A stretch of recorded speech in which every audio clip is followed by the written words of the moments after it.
बहुत पुरानी बात है, एक राजा था। वह अपनी प्रजा से बहुत प्यार करता था। उसके जीवन में सारी खुशियां थी, बस एक ही दुख था कि उसे नींद नहीं आती थी। वह सुबह उठकर दरबार जाता, लोगों की समस्याएं बड़े ही ध्यान से सुनता समझता और उनका समाधान बताता। उसके दरबार के दरवाजे सबके लिए खुले थे। गरीब हो या अमीर, छोटा हो या बड़ा, हर व्यक्ति उससे समस्या का समाधान मांगने किसी भी समय आ सकता था। इसीलिए राजा यह सोचता था कि वह बहुत अच्छा है। हालांकि उसे अपनी अच्छाई का कोई घमंड नहीं था, मतलब वह दूसरों के साथ बुरा बर्ताव या उन्हें नीचा दिखाने जैसा बर्ताव कभी नहीं करता था। लेकिन अक्सर वह खींच जाया करता, क्योंकि पूरी रात सो न पाने के कारण अक्सर उसकी बुद्धि ठीक से काम नहीं करती थी। वह परेशान रहा करता था। एक बार उसके राज्य के पास वाले जंगल में एक साधु रहने आए। उन दिनों यह परंपरा थी कि राजा अपने पास वाले जंगल में रहने आए साधु से आशीर्वाद लेने और उन्हें अपने यहाँ आने का न्योता देने जाया करते थे। साधु ने कहा कि वह जंगल में ही रहना चाहते हैं, वह किसी राजा का न्योता स्वीकार नहीं करते।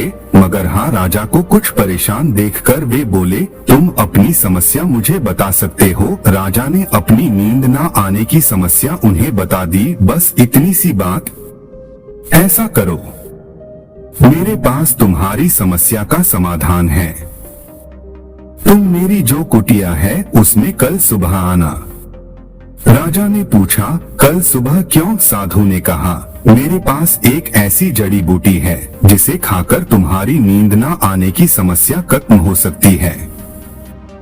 लेकिन एक समस्या है, वह जड़ी बूटी तभी असर करती है जब सुबह खाली पेट कोई इंसान खुद उस जड़ी बूटी को तोड़े और खरल में पीस ले और खाए।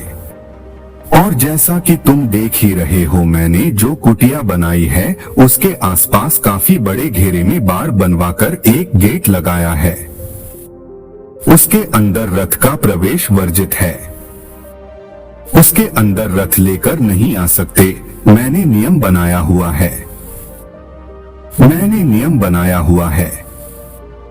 ऐसा करो कि तुम कल सुबह आना। दूसरे दिन सुबह साधु के कहने के अनुसार राजा उनकी कुटिया के गेट पर पहुंच गया।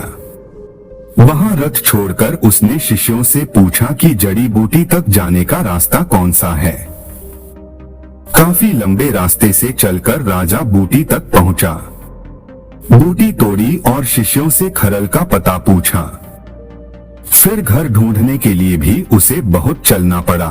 फिर उसने वह बूटी पीसी और खाई। रात में उसे बिस्तर पर लेटते ही नींद आ गई। सुबह उसने सोचा उसे साधु का धन्यवाद कहना चाहिए। वह साधु का धन्यवाद करने पहुंच गया।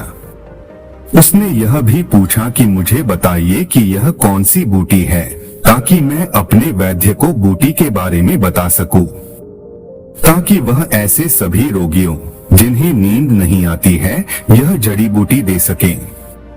इस पर साधु हंसने लगे, कहने लगे, यह तो एक साधारण सा साग है, तुमने बहुत बार खाया होगा। यह कोई जड़ी बूटी नहीं है। तुम्हारी समस्या इसलिए थी क्योंकि तुम शारीरिक श्रम नहीं करते थे, व्यायाम नहीं करते थे और बिना व्यायाम के नींद नहीं आती है। मैंने इस जड़ी बूटी को खिलाने के बहाने तुमसे श्रम करवाया और इसीलिए तुम्हें नींद आने लगी। राजा को बात समझ में आ गई। साधु उसे समझाना चाहते थे कि अच्छा होना दुनिया के लिए सही हो सकता है, लेकिन अपनी सेहत का ध्यान रखने के लिए ऐसा भी करना पड़ता है जो शायद हमें लगे कि हम सिर्फ हमारे लिए कर रहे हैं, पर वह भी जरूरी होता है। तो दोस्तों, कैसी लगी आपको हमारी आज की कहानी? कहानी अच्छी लगी तो वीडियो को लाइक कर दीजिए। हमारे चैनल पर पहली बार आए तो चैनल को सब्सक्राइब कर लीजिए। फिर मिलेंगे एक नई कहानी के साथ। हमारी अगली कहानी सुनने के लिए चैनल को सब्सक्राइब कर लीजिए।